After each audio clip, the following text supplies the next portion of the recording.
خواردنەوەی ئاو خۆیەکە کە پێشنیار دەکرێت دوای لە خەوهەستان ئەنجامی بدەیت. ئاو ئەرکێکی گرنگی هەیە بۆ لەش، وەک ڕاگررتنی هاوسەنگی پلەی گەرمی لەش، یارمەتیدانی گورچیلەکان بۆ پاکردنەوەی پاژماوە لە لەش، هەروەها گواستنەوەی مادە خۆراکیەکان بۆ شانەکانی لەش. کاتێک بەیانیان لە خەو هەڵدەستیت، جەستەت پێویستی بە شلەیەکی زۆرە، چونکە بە درێژایی شەو پشوو دەدەیت. ئەگەر پێداویستی شلەی جەستەت دابین بکرێت، ئەندامەکانی جەستە دەتوانن بەباشی کار بکەن.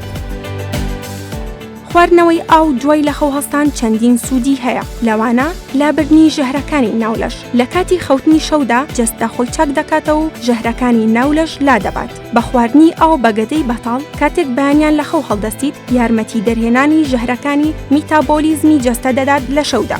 ڕێگریکردن لە هەرز نەکردن، زیادبوونی ترشی لە گەدەدا یەکێکە لە هۆکارەکانی هەرز نەکردن. کاتێک هەز دەکەیت ترشی گەدا دەگەڕێتەوە بۆ ناو سوورێنچک، خواردنی ئاو بەگەدەی بەتاڵ دەتوانێت یارمەتی سەرکوتکردن و شلکردنەوەی ترشەکە بدات، بە جۆرێک ڕێگری بکات لە بەرزبوونەوەی ترشی گەدا. یارمەتی زیادکردنی بەرهەمهێنان دەدات. خواردنەوەی ئاو دوای لە خەوهەستان وا لە جەستە دەکات هەز بە تازەی وزە بکات. جگەلەوەش پێویستە لە کاتی نانی بەیانیدا خۆراکی تەندروست بخورێت. زیادکردنی بەرگری لەش، هەروەها خواردنەوەی ئاو بەگەدەی بەتاڵ سوود بە سیستەمی بەرگری لەش دەگەیەنێت.